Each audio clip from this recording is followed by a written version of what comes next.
Pensez à l'asthme. Avez-vous du mal à respirer? Moi, ça ne m'arrête pas. Message du footballeur professionnel, lui-même victime de l'asthme. Ce message va servir de support de campagne médias télé et d'affichage dans tout le district d'Abidjan et dans plusieurs villes de la Côte d'Ivoire. L'initiative du gouvernement ivoirien vise à sensibiliser la population sur les avancées de la recherche sur la connaissance de la maladie et la découverte de nouveaux traitements. De quoi réjouit l'association ivoirienne des asthmatiques qui se sentait marginalisée. Nous ne refusons pas de saisir cette perche et nous la prenons des deux bras. Cette perche pour que nous puissions nous-mêmes faire notre bonheur, que les autorités fassent le bonheur à notre place.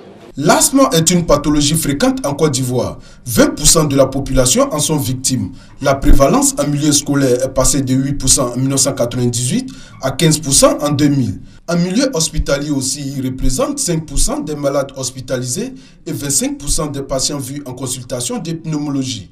Le directeur général de la santé, représentant le ministre de la Santé et de la lutte contre le sida, exhorte donc les victimes à éviter tous les facteurs déclenchants.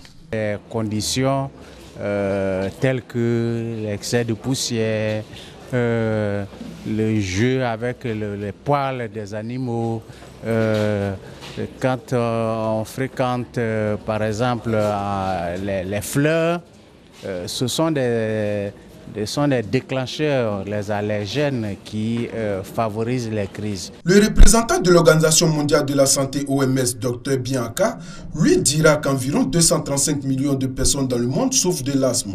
255 000 décès totalisés dans le monde en 2005 sont également causés par l'asthme. Et plus de 80% des décès dus à l'asthme sont enregistrés dans les pays à revenus faibles ou intermédiaires. L'asthme ne se guérit pas, mais on peut par une bonne prise en charge juguler les troubles et donner une bonne qualité de vie à ceux qui en sont atteints, car selon les experts, les médicaments d'action rapide permettent de soulager les symptômes.